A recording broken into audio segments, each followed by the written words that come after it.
What y'all got? All right, here's a good question. I like this one. I like it too. You like it already? I do. Yeah, it's going to be good. It's going to be good. And I'm going to add to it a little bit. So if this is your question and I'm not reading it exactly correct, it's because I'm wanting to add to it. It says, when Judgment Day comes and there are newborn babies, and I'm going to add to that aborted babies, babies that die in car accidents, babies that are born with diseases, what will happen to them? Will they go to heaven or will they go to hell? Whew, good question.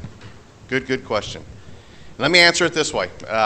Scripture says this. In Romans chapter 1, in verse 20, it says, and I'm going to be referring to adults here for a second.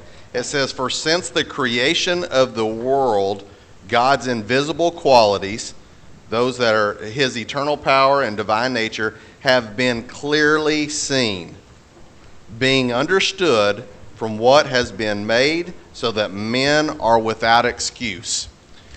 The reason why I bring that up is because as an adult, we can look around us and we can clearly see that God has created. We understand that God has done stuff. We all know that there is a God. There's no other explanation for all the things that we see. So it's very clear to us as adults that there is a God, okay? So we have a choice. There should be no excuses. We need to seek out Christ. We need to seek out God, and we need to understand that that is our responsibility to seek that out. But as children, as babies, here's what this says as well. Back in Isaiah chapter 7, it says this. Verse 16, 7:16 of Isaiah. But before the boy knows enough to reject the wrong and choose the right, the land of the two kings you dread will be laid to waste.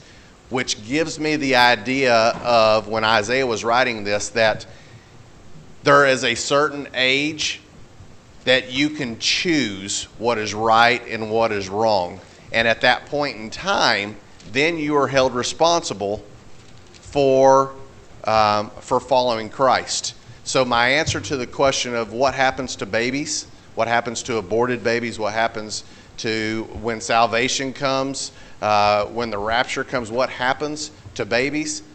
They are not of, and I don't know what that age is. It could be a mental state. It could be, that's going to be one of those things that is left up to God, thank goodness. But there is an age of accountability that we have to. So my belief is, and I think I can back that up scripturally with what I just read, is that babies are definitely going to be in the kingdom of heaven. If I can kind of back that up, in 2 Samuel, you know the story of David and Bathsheba. He commits adultery with Bathsheba and has her husband murdered. So if you ever think that you're kind of bad, just look at David, all right? You're like junior league when it comes to sinner compared to David. And he was a man after God's own heart. There's love enough for you. But because of that, Nathan, the prophet, comes to him and confronts him and rebukes him about it. And here in chapter 12, verse 16 or 15, says, the Lord struck the child that Uriah's widow had borne to David so that he was very sick. All right, so as judgment on that, God's taken the kid. He struck the kid sick. It says, David therefore inquired of God for the child, so he's praying. And David fasted and went and lay all night on the ground. The elders of his household stood beside him in order to raise him up from the ground, but he was unwilling and would not eat food. Then it happened on the seventh day that the child died. And the servants of David were afraid to tell him, for they said, behold, while the child was alive, we spoke to him and he didn't listen to us. How then can we tell him that the child's dead? I mean, since he might do to himself harm. But David saw the servants were whispering, and he confronted them and said, is the child dead? And they said, yes, he is dead. So David arose from the ground, washed, anointed himself, changed his clothes. He came into the house of the Lord and worshiped. And then he came down to his house and took food and ate. His servant said to him, what is this thing you have done? While the child was alive, you fasted and wept. But when the child died, you arose and ate food. And David said, here's his answer. While the child was still alive, I fasted and wept. I said, who knows? The Lord might be gracious to me and let the child live. But now that the child has died, why should I fast? Can I bring him back?